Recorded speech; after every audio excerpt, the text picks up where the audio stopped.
Rumah ini, dikelilingi pohon-pohon kuno, menyimpan rahasia yang tak terungkap. Di antara bayang-bayang gelap, aku melihat siluet seorang ibu dan anak bermain di taman terdekat. Meski seharusnya kosong, apa yang mereka lakukan di sini di tengah malam?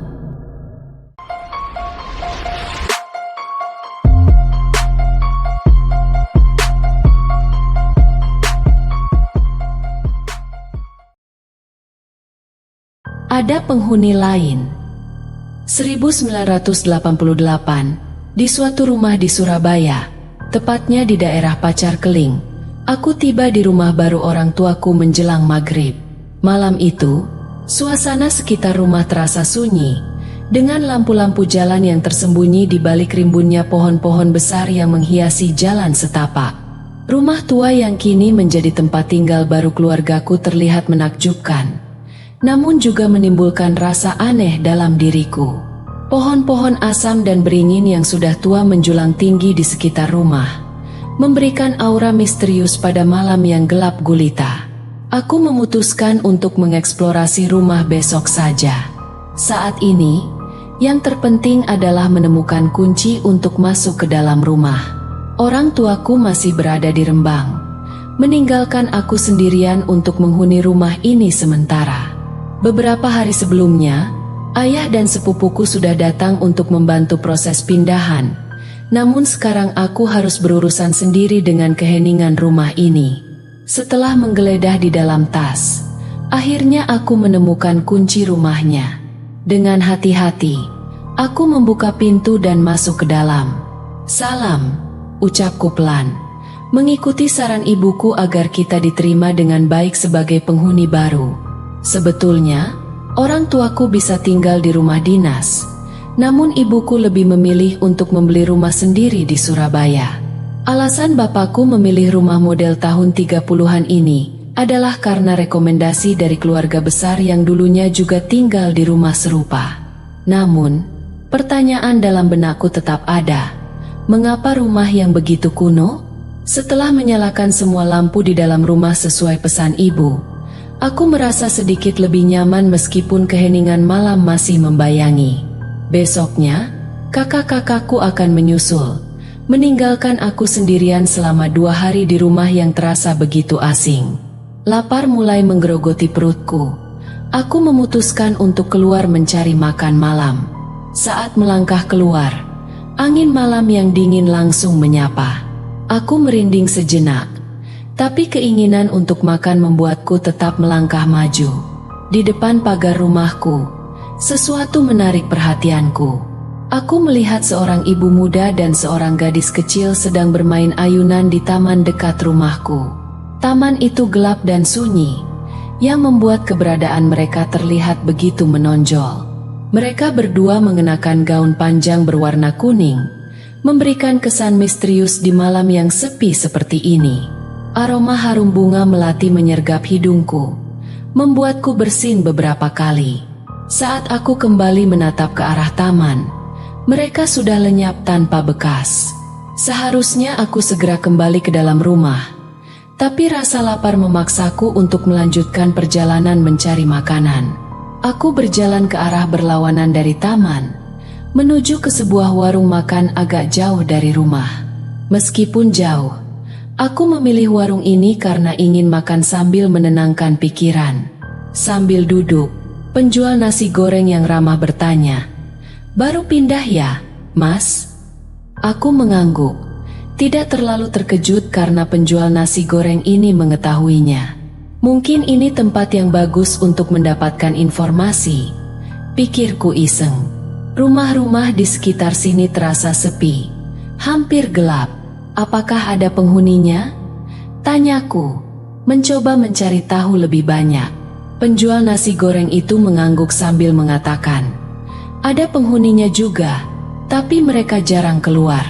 Kadang-kadang mereka juga beli makanan ke sini." Kemudian, dia menambahkan dengan suara lebih rendah, "Mas, kalau belum terbiasa di sini, lebih baik banyak-banyak berdoa. Kadang-kadang ada penghuni lain atau hal-hal yang tidak terlihat oleh mata." Aku mendengar kata-kata penjual itu dengan serius, merenungkan apa yang baru saja ku dengar. Pernah beberapa kali aku mengalami kejadian aneh, terutama saat berkemah dulu. Setelah selesai makan, aku kembali ke rumah. Percakapan dengan penjual nasi goreng masih terngiang dalam pikiranku. Angin malam yang dingin mulai kembali. Kali ini tidak hanya menggigilkan tubuhku tapi juga membuatku merasa seakan-akan angin itu berputar-putar di sekitarku. Aroma laut yang asing mulai menyelinap masuk ke hidungku. Mungkin tetangga membuang sisa-sisa makanan laut di tempat sampah. Gumamku, mencoba meredakan ketegangan. Setibanya di rumah, aku berniat untuk santai sejenak sambil menonton televisi. Namun, sebelumnya aku ingin buang air terlebih dahulu. Ketika berada di depan pintu kamar mandi, aku kaget melihat bahwa lampu kamar mandi mati. Aku yakin telah menyalakannya tadi. Aku mencoba menyalakan lampu kamar mandi, tapi saklarnya tidak berfungsi. Setelah beberapa kali mencoba, akhirnya lampu itu menyala juga. Kejadian ini meninggalkan diriku dengan rasa tidak nyaman yang sulit dijelaskan. Akhirnya, aku duduk di depan televisi, memutuskan untuk menonton berita. Tiba-tiba, braak! Suara kaca yang retak terdengar dari kamar orang tuaku. Dengan cepat aku berlari ke sana dan menemukan jendela terbuka dengan kaca yang sudah pecah. Apakah ini perbuatan angin malam? Gumamku sambil memeriksa jendela dan memastikan semuanya terkunci. Ketika melihat sekeliling kamar, aku melihat foto wisuda bapakku tergantung miring di dinding. Kurekatkan kembali foto itu, merasa semakin tidak nyaman dengan kejadian-kejadian aneh yang terus berlangsung. Di depan televisi, aku akhirnya merasa mengantuk. Ketika aku menyadari tayangan di televisi telah mencapai segmen berita terakhir, aku mematikan televisi dan pergi ke kamar mandi sebelum tidur. Namun, kejutan lain menungguku di kamar mandi. Lampu kamar mandi mati lagi dan saklarnya berada dalam posisi off. Aku yakin telah meninggalkannya menyala. Dengan rasa ngantuk yang mempengaruhi pemikiranku, aku menyalakan lampu lagi dan kemudian buang air sebelum kembali ke kamar. Mengambil jalur melewati kamar orang tuaku, aku memasuki kamar itu dan melihat kipas anginnya masih menyala. Ini semakin aneh, gumamku, mematikan kipas angin dan kemudian melanjutkan ke kamarku. Aku mengunci pintunya dan berbaring di tempat tidur, mencoba tidur dengan menutupi diri dengan selimut. Tuk, tuk, tuk, tuk, tuk. Suara ketukan dari jendela kamarku membuat tidurku tidak nyenyak. Aku melihat arlojiku dan menyadari sudah subuh. Suara adzan mulai terdengar dari jauh. Dengan hati-hati, aku menoleh ke arah jendela, namun tidak ada lagi suara yang terdengar. Apakah itu hanya mimpi? Setelah setengah jam lebih, aku masih belum beranjak dari tempat tidur. Rasa nggak nyaman mulai menyelinap ke dalam pikiran, menjadikan bulu kuduku meremang. Aku mencengkeram gagang pintu ruang tamu dengan gemetar. Suara aneh yang terus menggelitik telingaku, tak terlihat tapi terasa hadir di sekelilingku. Degup jantungku semakin cepat ketika aku memutuskan untuk keluar melalui pintu depan. Saat aku melangkahkan kakiku ke teras rumah, suara itu menghilang begitu saja. Dengan bulu kuduk yang berdiri tak karuan, aku memilih untuk duduk di teras rumah, mencoba menenangkan diri di bawah sinar pagi yang mulai terang. Pukul 7.30, aku akhirnya kembali masuk ke dalam rumah. Langkahku terarah ke kamar orang tuaku. Kubuka pintu kamar dengan hati-hati, mengatur kembali jendelanya, dan mematikan kipas angin yang masih berputar dari semalam. Aku mengambil foto ayah yang terjatuh semalam, mengembalikannya ke tempat semula dengan hati-hati. Kamar ini terasa biasa saja pagi ini, jadi aku memutuskan untuk menghabiskan waktu dengan menonton beberapa video untuk mengalihkan pikiranku. Pukul 10 siang, suara pedagang makanan menarik perhatianku. Dari jendela, aku melihat pedagang bakso lewat di depan rumahku.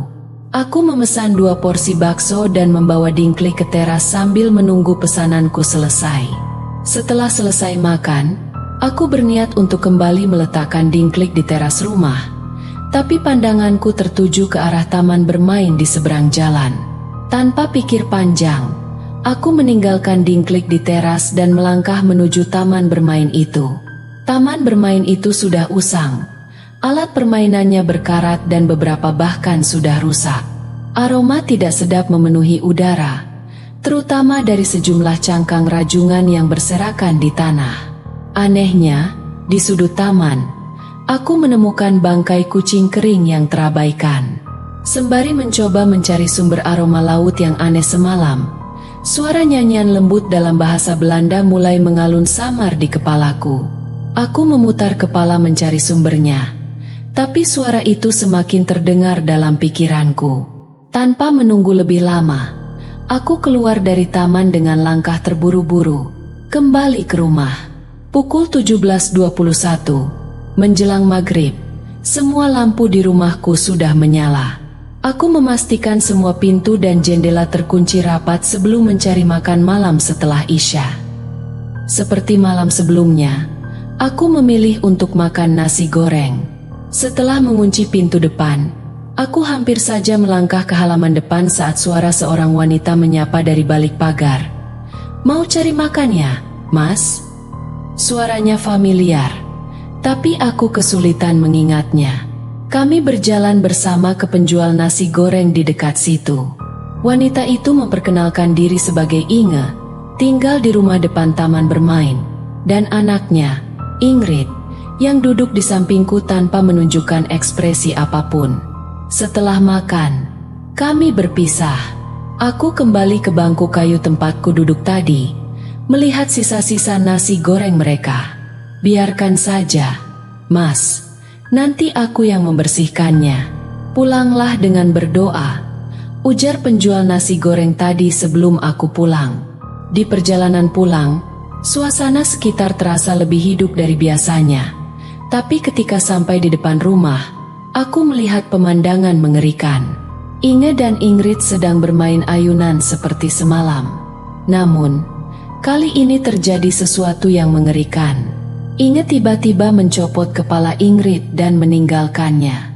Ingrid, tanpa kepala, berlari-larian di belakangnya. Tangannya mencoba menjangkau kepalanya yang tak ada. Aku menahan napas. Tidak bisa bergerak atau berkata apa-apa. Suara nyanyian bahasa Belanda memecah keheningan. Lagu tidur yang dulu sering dinyanyikan Inge untuk Ingrid. Saya masuk ke dalam rumah dengan terengah-engah, mengunci pintu depan dan menutup semua tirai di ruang tamu.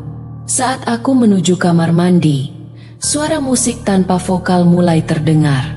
Setelah buang air, aku mencari sumbernya di ruang keluarga. Suara itu mengisi ruangan, tanpa jelas dari mana asalnya. Brak! Suara keras dari kamar orang tuaku membuatku melompat dan buru-buru mendatanginya. Lampu masih menyala, tapi kipas angin yang sebelumnya kucabut kabelnya, tiba-tiba berputar lagi dan jatuh ke lantai. Aku mengatur ulang kipas angin itu dan mencabut kabelnya sekali lagi. Tidak lama kemudian, foto wisuda ayahku jatuh tepat di dekatku. Kacanya pecah. Tak sanggup lagi berada di sana, aku meninggalkan kamar dengan terburu-buru. Namun, sebelum pintu tertutup, kipas angin itu kembali roboh. Aku mengunci pintunya dari luar, lalu masuk ke kamarku sendiri. Suara cekikan yang dikenalinya menggema di rumah. "Mbak Inge, jangan menakut-nakutiku. Apa salahku?" teriakku, hampir terjatuh ketika masuk ke dalam kamar. Dengan tubuh gemetar, aku berdoa semoga malam ini segera berlalu. Sambil memeluk selimut, badanku bergetar hebat karena ketakutan. Suara ketukan di jendela membuatku semakin gemetar, dan aroma kopi yang akrab menyelimuti ruang kamarku, sama persis dengan aroma kopi dari pecahan gelas subuh tadi. Begitu kututup dan kukunci pintunya dari luar, aku segera masuk ke kamarku sendiri. Suara cekikikan yang sepertinya sudah kukenal menggema dengan tiba-tiba di dalam rumah ini. Mbak Inge, jangan menakut-nakuti saya. Mbak, salahku apa sih, Mbak? Teriakku sambil tergopoh masuk ke kamar. Dengan ketakutan setengah mati, aku berdoa agar malam ini segera berlalu. Kututupi seluruh tubuhku dengan selimut. Badanku merinding dan berkeringat karena ketakutan. Lalu, terdengar suara ketukan di jendelaku. Ketukannya tak berhenti, semakin menambah ketakutanku. Tak lama kemudian, semerbak aroma kopi mengisi kamarku. Aroma ini sama persis dengan aroma kopi di pecahan gelas yang tadi pagi ku bersihkan. Aku tak tahan lagi, terutama dengan suara ketukan-ketukan di jendela itu. Dengan nekat, aku beranjak dari tempat tidur dan membuka jendelanya. Namun tidak ada siapapun di luar sana. Hihihi, hihihi. Suara ketawa cekikikan mendadak muncul, terdengar jelas dari luar. Aku masih berdiri di depan jendela kamarku, dan mulai terlihat samar sebuah benda melayang mendekat dari luar.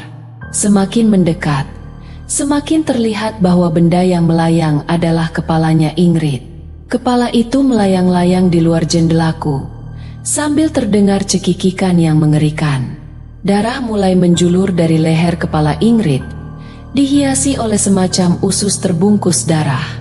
Aku ingin berteriak namun tak sanggup, ingin bergerak juga tak bisa. Tiba-tiba, aku merasakan sentuhan dingin yang menekan bahu kananku. Aku hanya bisa melirik tanpa menoleh, tapi sudah terlihat sebuah tangan dengan jari-jari berkuku runcing dan terlihat membusuk. Ingrid, ayo pulang. Jangan ganggu manusia lagi. Tadi sudah kenalan baik-baikan. Anakku sayang. Itu suara Inge, terdengar jelas dari samping kananku. Jendela kamarku tiba-tiba tertutup dengan sendirinya. Aku bisa bergerak lagi, bisa bersuara lagi. Kupikir itu adalah puncak dari semua peristiwa di luar logika ini. Aku sudah kelelahan dan sangat butuh minum. Aku melangkah keluar dari kamarku untuk mengambil minuman di dapur. Aku duduk di meja makan sambil menenangkan diri dengan meminum air dingin sebanyak-banyaknya. Setelah itu, ku tengok ke arah jam dinding. Masih pukul 2.17. Artinya masih lama pagi hari. Selanjutnya, aku berjalan menuju kamarku. Di ruang keluarga, sebelum aku menutup pintu kamarku, aku melihat sebuah gramofone tua di atas meja.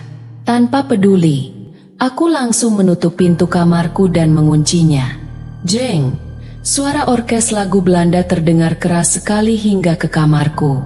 Lalu, terdengar pula suara orang-orang yang bercakap-cakap dalam bahasa Belanda. Aku membuka kembali pintu kamarku karena penasaran dan terganggu. Di ruang keluarga, terlihat 7 orang Belanda sedang duduk menikmati alunan musik dari gramofone, sambil menyeruput secangkir kopi hitam. Wajah mereka terlihat pucat dan menyeramkan. Salah satu dari mereka menoleh ke arahku sambil mengangkat gelasnya, seakan menghipnotisku. Aku berjalan keluar dari kamarku dan mendekatinya, ikut duduk bersama mereka.